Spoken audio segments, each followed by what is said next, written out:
Welcome back to another edition of Nightmare Reviews. I am BC Hunter. This is Nightmare J. Myers, and we are going to be talking Extreme Rules 2022. We're getting extreme. Get the tables, get the ladder, get the machine gun, get the machetes. We're going to go crazy. Well, you have the machetes because you are the Nightmare. What's the medieval thing with the chain and the ball at the end? And the like, mace. what do they call? The mace. The mace. Or the masse, maybe we'll call it.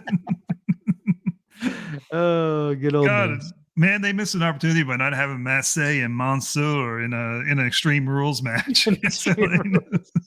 Extreme photo op. Yes. All right. Well, hopefully you folks have already watched our Bound for Glory review. It was if not, there's all kinds of spoilers about to come your way. So it was a great show, and we really enjoyed it. And now we're moving on to Extreme Rules. And before we get going, I just want to encourage anybody that's watching, make sure you leave some comments down below. Let us know what your thoughts on Extreme Rules was. Was it good? Was it bad? Were you indifferent? I don't know how you could be indifferent on this card because there's a lot to present. But what was your thoughts overall? What was your favorite match of the night? Let us know. And what do you think is going to happen going forward with WWE as a result of what happened on this card? And don't forget to like and subscribe. We really appreciate it. That being said, let's get into it. Let's get into it. Here we go. Okay, so obviously we've got the most important match featured right up front and center there with Ronda and Ronda Rousey in the main picture there. We'll get into our BC tried his very hardest to not have that picture be prominent, but very true. Yeah, he could not deny the greatness that is Ronda Rousey. In that match, it was unreal. But let's start off. What do we have for our opening match? Don't give it away yet. Don't give it away. What? Don't give it away yet. Our excitement over the Ronda match. I know. So let's get into the first match. And boy, talk about excitement. We had ourselves a little Donnybrook. It was the literal Donnybrook. Brawling Brutes against Imperium. And what was your favorite part of this match? Was it the coat throw at the beginning or what? We did. So before we get into the match, I have to admit, I was so sour on the whole Brawling Brutes, and that was not a Triple H creative, but it has just sort of rolled into just me just loving it now. And I don't know where it comes from because it fits now and they got the gear and it kind of just works. And they at least let Pete Butch Dunn stop with the stupid outfit he was wrestling in. So that I think probably helped. Anyway, my first comment was going to be like, I thought I was going to hate that name, but it's actually sort of working for me now. And but yeah, I was all over this match only because you have the Sheamus Gunther feud, which I think is one of the best things on TV right now, pro wrestling wise. I guess I should caveat that, but they're just so good. The chemistry's there. The rest of the group on both sides is really synced up too, and their chemistry is great.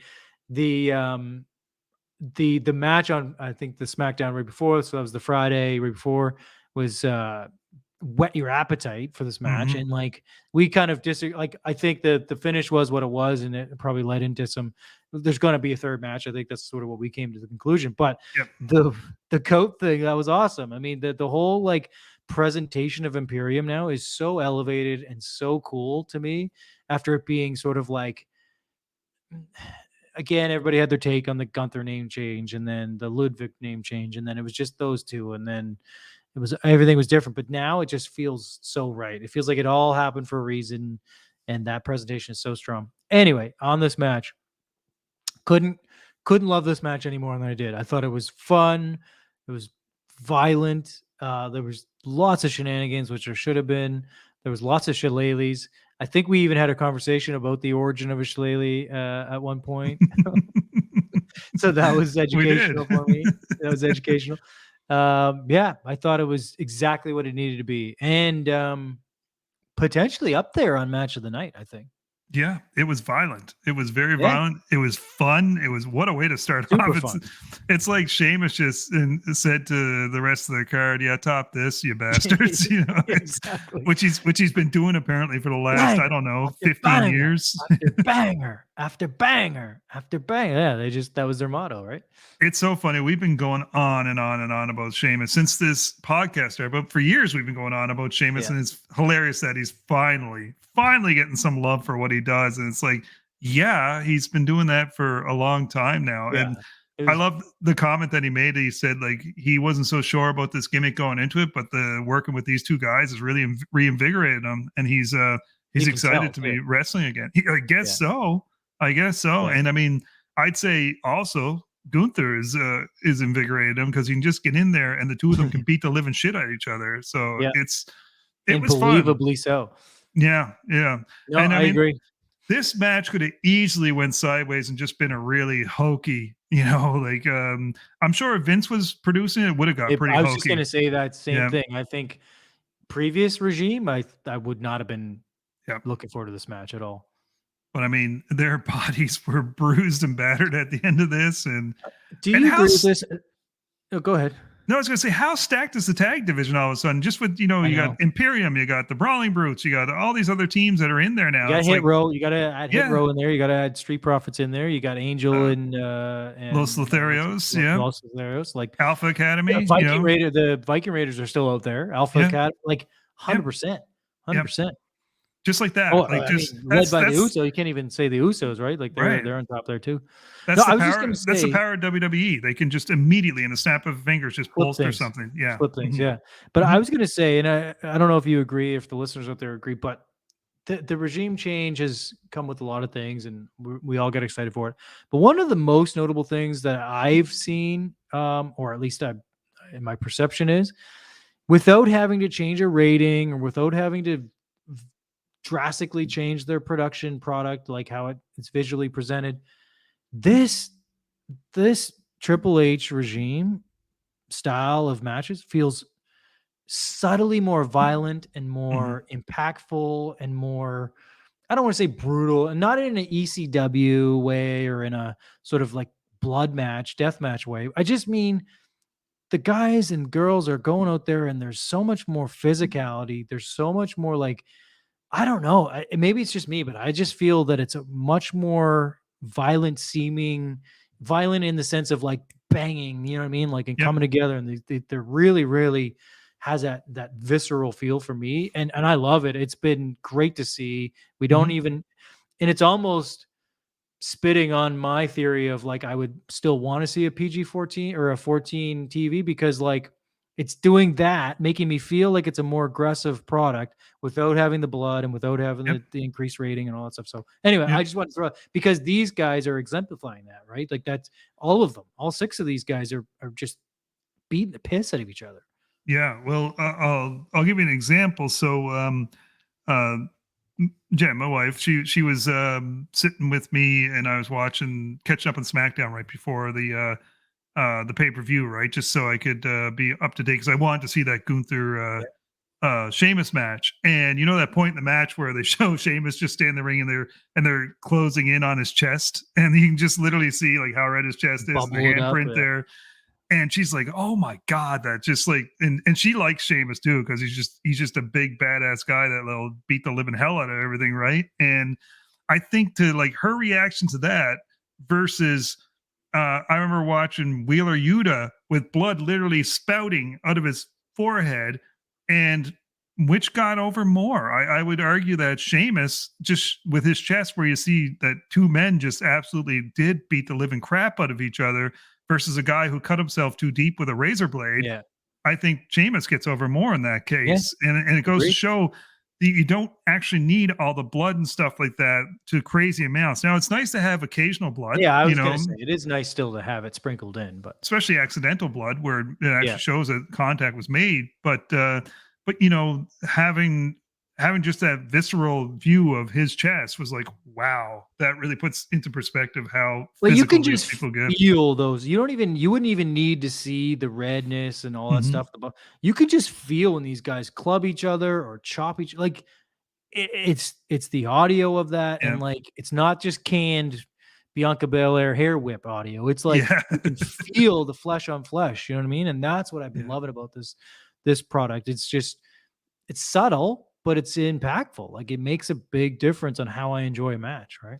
Well, we even talked about it. We were over at your buddy's place watching this, and the four of us, when they trapped Gunther against the ropes, and all three of them were doing the beats of the Bowery on him, you could almost see Big Gunther go, Gunther "Okay, couldn't get out of enough, there. He guys." couldn't get out of there quick enough. He was like, "Holy fuck, what's going on?" That's a tough guy that's doing Yeah, that too, it right? was So, true. Like it was yeah, like it was like, oh my god. There was a couple of those like oh moments, right? Where you're just like, yeah, man, oh yeah, man. Anyway, crazy, but there was crazy. just an aside. But yeah, loved this match. I absolutely loved it. It was a great way to kick off the show. I was gonna say you're probably gonna give it two blades down now. No, two blades up for sure. Not hard to tell that we enjoyed this match just by the amount of No, time we just spent on it, but well worth it. Well worth it. All right. We moved from there to the next banger. this Ugh, was BC's match of the night right here. come on. This is how anybody can say this was a good match is beyond me. It was pretty It's just, bad. and I Yeah. mean, we all said it. It just goes to prove like this whole live experiment is just, it's done. It's I'll take done. the other approach. I'll take the other approach. I think Ronda fucked up a lot in this match. Oh, I'm not arguing that she didn't Yeah. either. Yeah, but I think she she, did not help out Liv in this match one bit to make her look any better. And I think that's a shame on Liv because Liv at least gives a shit and she tries and she cares about this business. I still don't know if Ronda does, to be honest.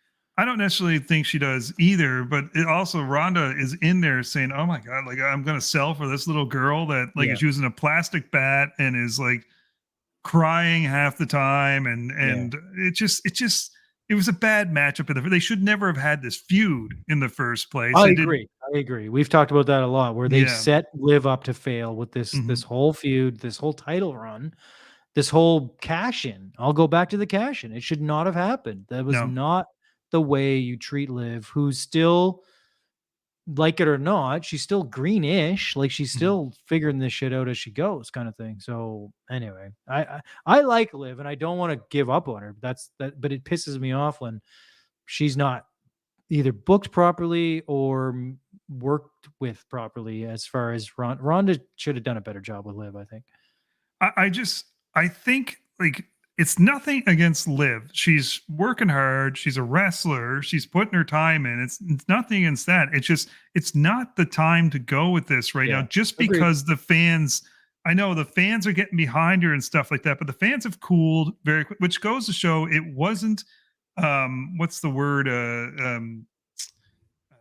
geez, I forget, but it basically from the ground up type of movement for it. It was Organic, just organic. organic. Thank you. Yeah, Yeah, it wasn't organic. It was just like, oh, we hate this person, so we're going to cheer for little old Liv over here. When yeah, really they should have realized she's not ready. Now, this is they somebody really that did. what they should have done was had her in a tag team. They win the tag team titles. They build them up. They're building her up to be the star of the tag team. It'd be perfect if they had a mid card title for them that she could go after that, and then you work your way up into that upper ranks. But they just threw in there because a bunch of fans got behind her because she had that match with Becky, and we're finding out, well, like, maybe Becky kind of carried her and Yeah, made her look like a star in that match. But I just this drives me crazy. Is the fans are not always 100% right, especially in the age of the ironic fan, and this is what really has hurt Liv. And now this is really going to hurt her because it's going to knock her down the card pretty far, I think, because of this.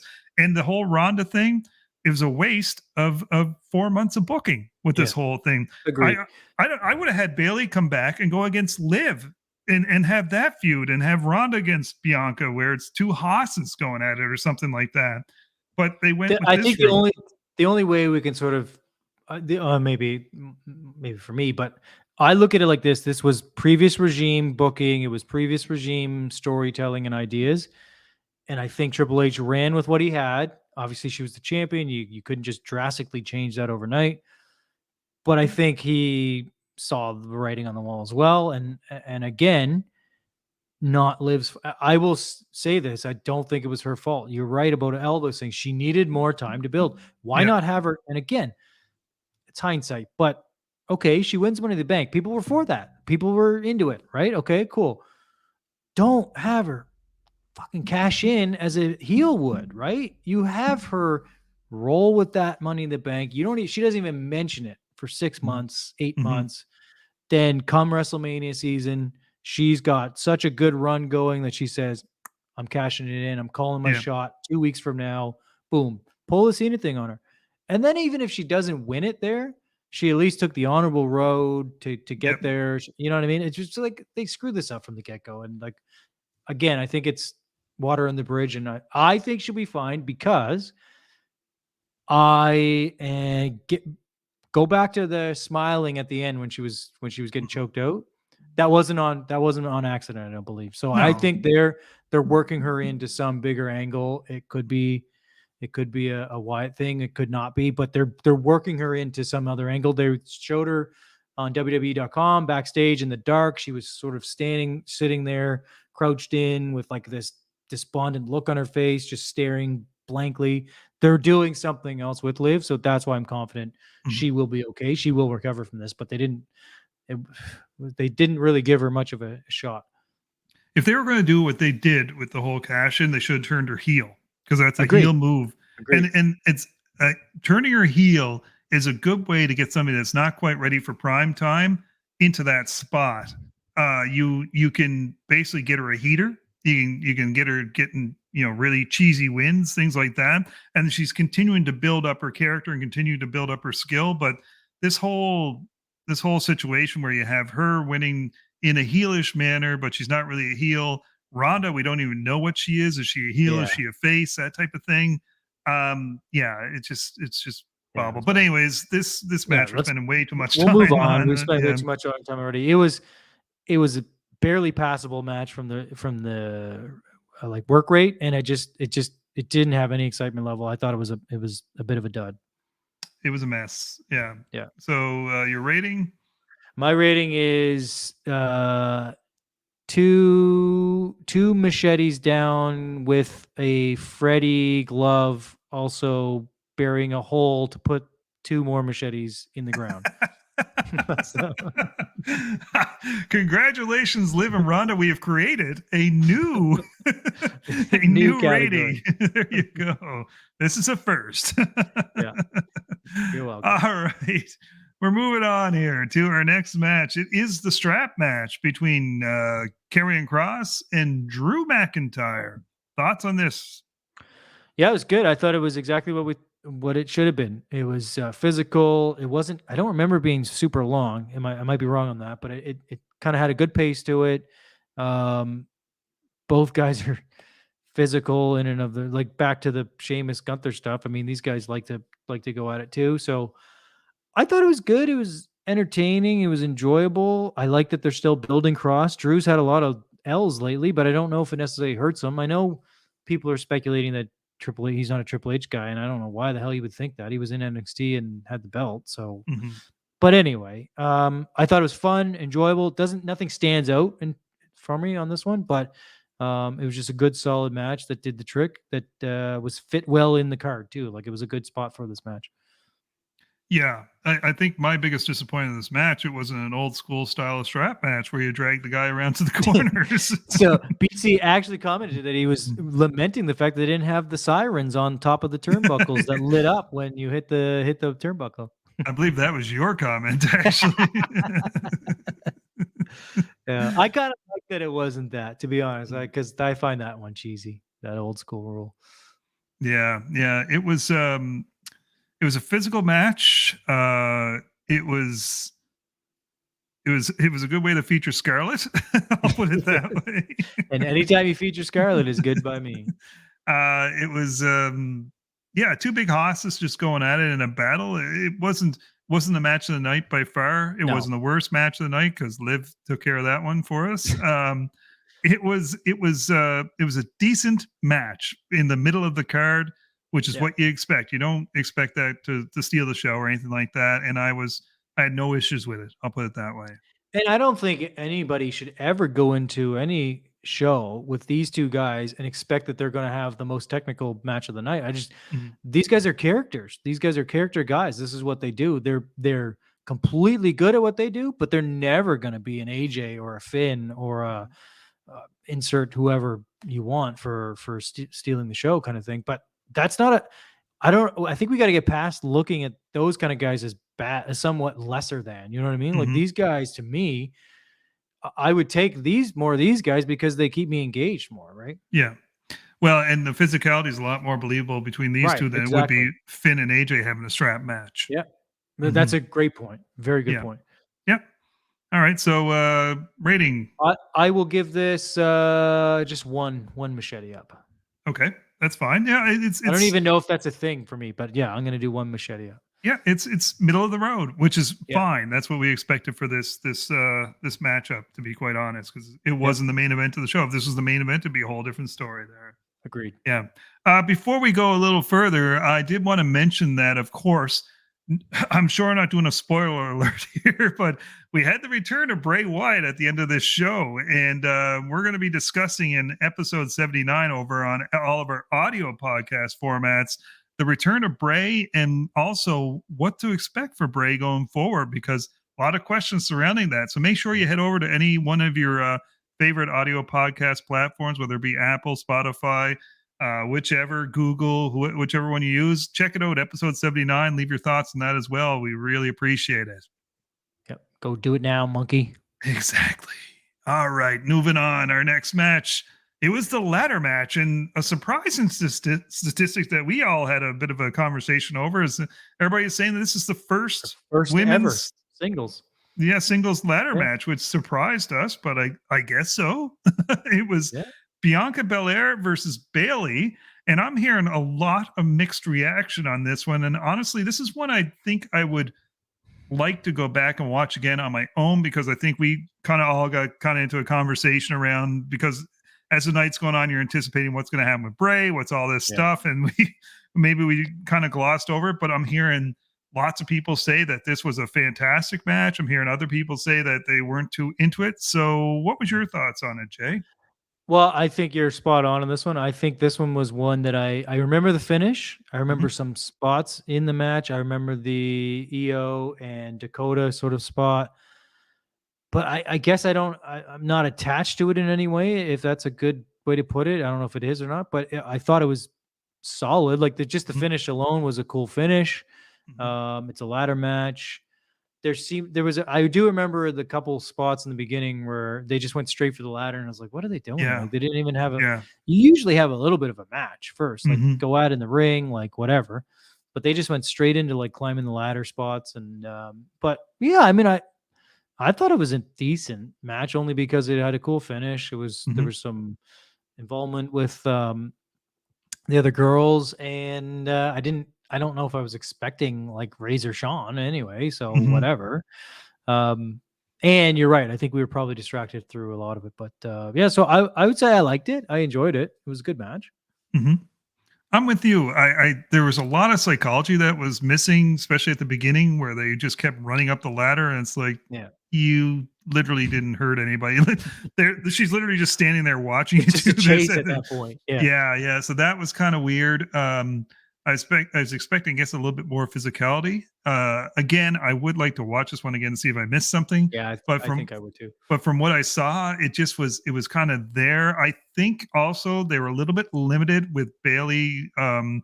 Not that Bayley is limited, but what I'm saying is Bayley's still just coming back from that knee injury. So we noticed on a couple of spots where Bianca would pull her off the ladder, she actually came down the ladder a bit to make sure that her jump wasn't too far, which makes sense considering that her knee could easily give out in that situation. So an interesting stipulation, I guess, when you think about it, for somebody that's coming back after a knee situation to do a ladder match. But that finishing maneuver, my God, I couldn't believe Bayley took that. That was pretty nasty looking. So that was the only, and again, this is nitpicky as hell, but trying to find a way that it didn't just blatantly look like Bayley was holding the ladder the whole time.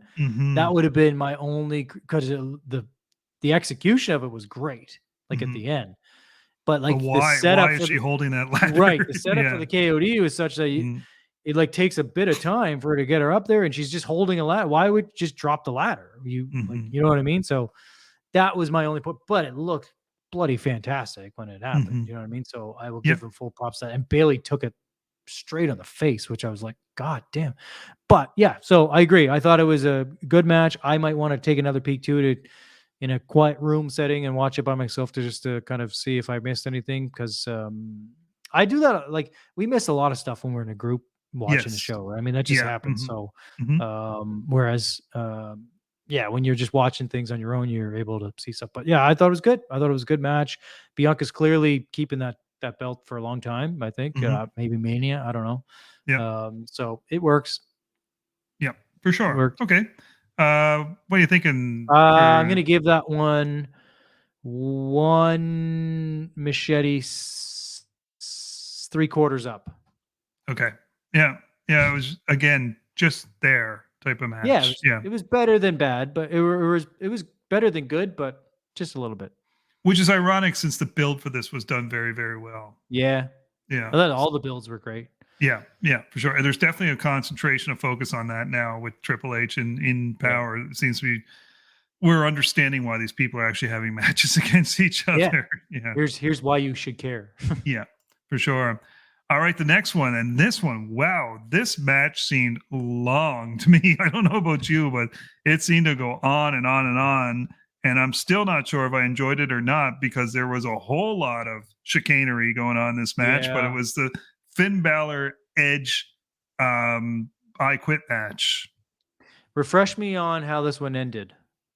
It was Beth came in the ring and yes, with Rhea, they had a standoff. yeah, and then Rhea got her into Ray the came down at one point, right? He did, yeah. Yeah. And Yeah. they had Beth set up for the concerto. Of course, that's how they and made. he says I quit. Right. Yes. Okay. Cool. Yeah, I'm with you. I guess another one of those ones that maybe it was just bad timing on the show where we were sort of kind of distracted a little bit. Nothing stands out for me on this one. The finish was good in that psychology and how you get him to say I quit because he had said many times through the match, go to hell or whatever, right? And I do remember it was I don't know if I felt it was long, but I do remember long parts of the match where they were in the crowd and there was lots of stuff happening there and they were pretty physical. I thought that was kind of cool. And I think what it did affirm to me is that Finn can be in there with anybody and he does look the part. I think that's always good because some people will get on Finn because he's not the biggest dude, but I thought he held his own and he can kind of he looks the part at least. So kudos to Finn on that one. But yeah, I'm with you on this one. I guess this was just a meh one for me. Like I guess it was good and I'm interested to see where it goes from there. I'm into the Judgment Day. Don't get me wrong. I like that. But maybe it was just a case of distraction again with the whole Bray stuff and in our brain. But yeah, that was good. Apart from the ending, I'm trying to picture in my head and like fill me in, but I don't remember any other really big spots in the match. No, there was the Edge using the hockey stick to do the crossface. I thought that was cheesy, to be honest. Yeah, other than that, there wasn't a whole lot of it was just kind of there. It was kind of there. Okay. Yeah. It's surprising because this is like WWE has been fantastic with their pay-per-views, and this one so far has kind of been meh, but we know what was overshadowing the whole night. So it's and also even more funny in that on paper, these were great. Like they were set up really well, right? On paper. But, and again, maybe that's not career. I would like to watch this one back again, to be fair, and say, okay, just sort of pay attention a little bit more, but nothing is standing out to me. But that's not to say it was Liv Ronda bad. So no, it was not that, but it did drag. If you ask me, it went a little too long for that. But this feud seems to be going a little too long too. So yeah, fair enough. I'm interested if they get Rhea and Beth involved for sure.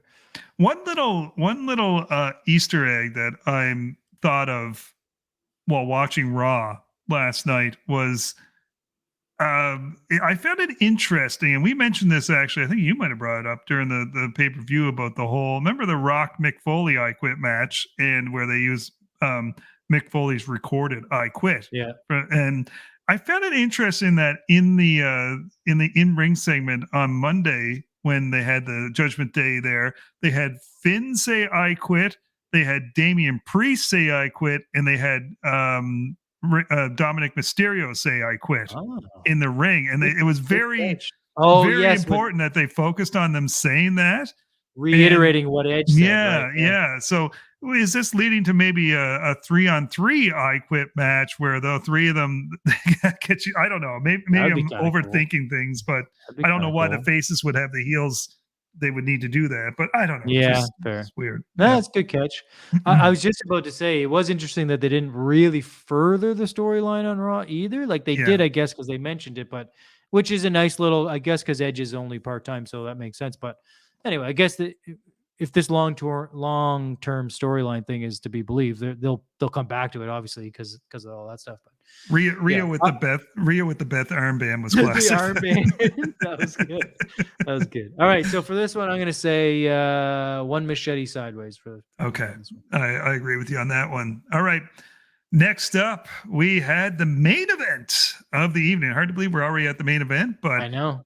it was our fight Also, pick. what do you think of the main event? Do you think they picked the right match for the main event? We kind of went up back and forth on this to see what was going to be the main event, but I don't know what else they could have picked, to be quite honest. Yeah. Although honestly, the Donnybrook match could have been the main event. It was so good, but which would have been amazing for in 2022 if an intercontinental champion was involved in the main event of the main event. Yeah. But yeah, you had no Roman, you had no Lashley, you had no male titles defended. It was obviously what they planned on for the real main event of this show. Yeah, And fair enough. I think they just said, screw it, we're gonna just go with this and we'll get to the end here. But yeah, the fight pit match of Riddle versus Rollins with Daniel Cormier as the special guest referee.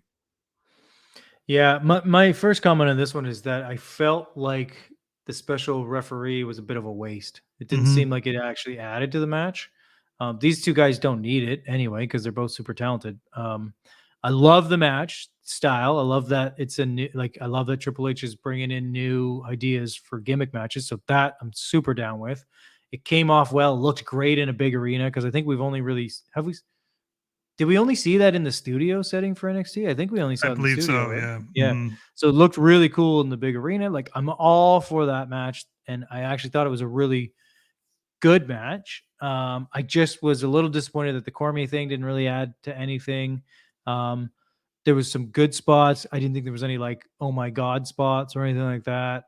And I was a little surprised that Riddle won, to be honest. Mm-hmm. So that was kind of like my overall. But I did enjoy this. So this one stands out to me. I remember this match quite a bit. So I did like this match a lot. I just didn't think it was like a wow match either, I guess. Yeah, I agree. It seemed like the whole Daniel Cormier thing was just useless. He really did. They didn't set up anything with it. They spent a lot of time on top of the cage, which kind of really slowed it down. You had that crazy move that Riddle did off the top of the cage, but it almost seemed like he slipped on that one. I said, I think we said that. I was like, man, it almost looked like he didn't get but then he hit it really good, I guess. So maybe it wasn't, but yeah, it just felt like it never really got into high motion or fast forward with this match. It just kind of was there, but it was a decent match. I honestly, now that we've gone through all this, I do think the Donnybrook was the match of the night, to be quite honest. I agree. Yeah. I agree. And I think if you were to take out the actual ending of the show, this would probably be a disappointing end, even though I guess you can't say that because Riddle's over and it was a good match. But I think you can't. You have to factor in the overall show, like you say. So we all knew, except we were a little swerved, I guess. Even us were like, wait, what? What's going on here? So before we get to that Empire, what are you going to give how many machetes are you giving this one? I'm going to give this one machete up. I enjoyed it. I remember it quite fondly. I liked it. I love both of these guys. It was anytime you're doing a gimmick match like this, I have utmost respect for that. So I enjoyed it. I thought it was fun.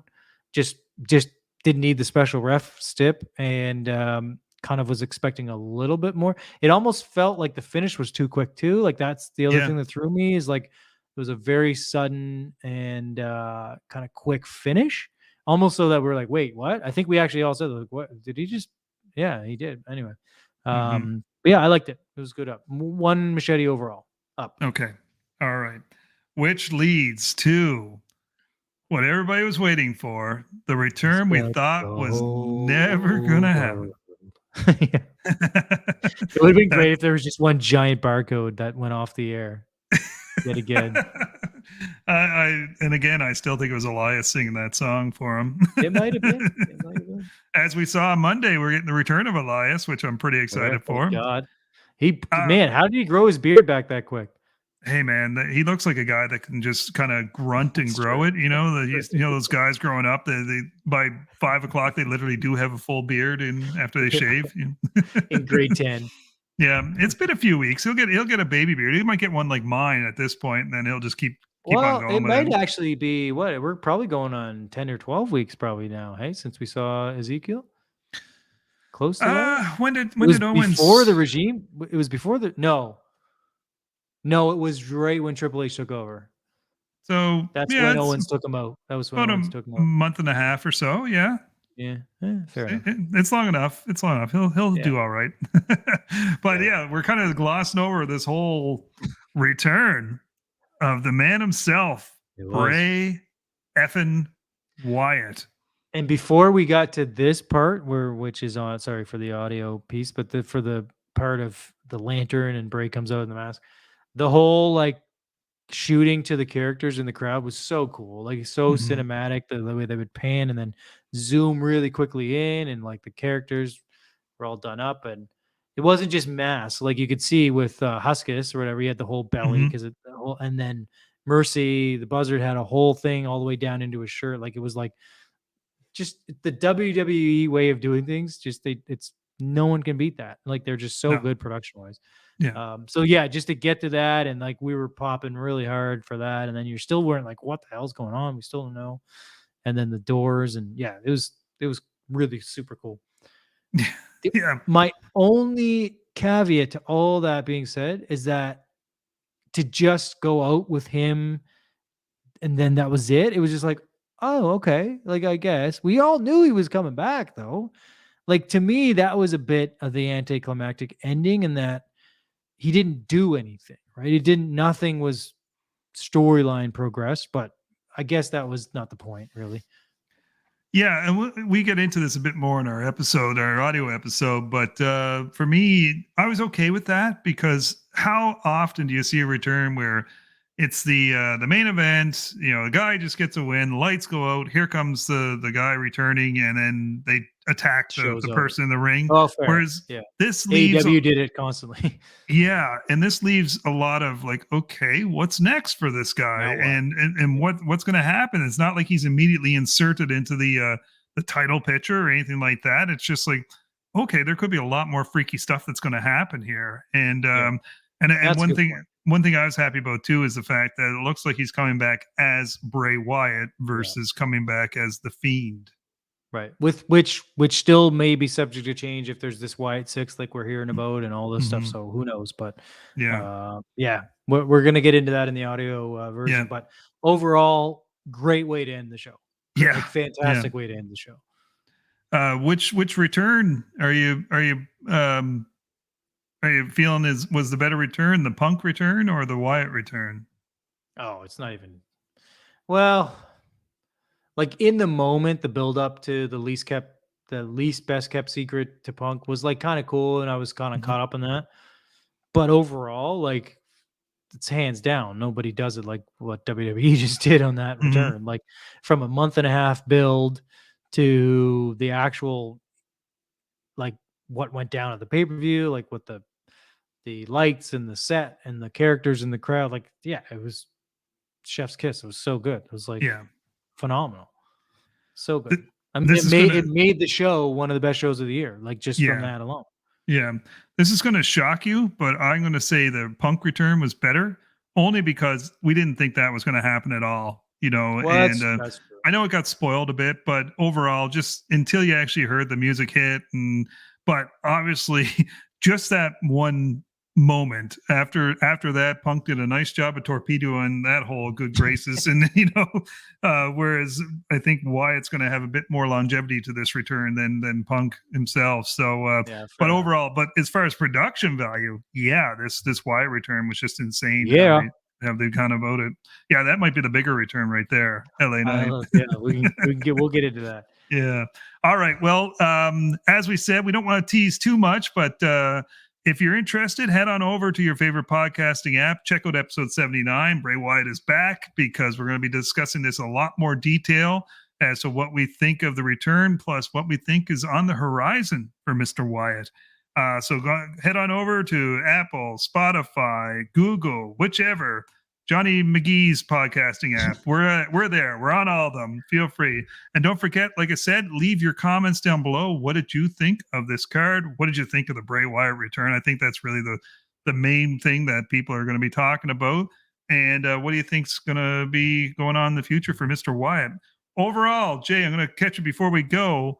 What was your overall rating for this pay-per-view or PLE? I'm going to give this PLE a very solid 4.5 masks overall out of 5, driven almost exclusively by the opening match and the end of the show. So without the Wyatt situation, what do you give it? I mean, without the Wyatt situation, I still think it was a passable show. In absence of the Wyatt ending, I would give it a 3.75 mask, maybe 3.75. I would say even lower for me. I'd say like a 3. But the Wyatt thing obviously just was the nice little cherry on top of this whole thing. But yeah, for sure. Okay, well, thank you very much, Jay. This has been another edition of Night Rare Reviews. Don't forget, you can, if you enjoyed this one, feel free to check out our review of Bound for Glory, which is available now. And make sure you go and check this next video that's being recommended by YouTube, because they feel like this one is going to be a good one for you to watch. They got all the algorithms. They do. Take care.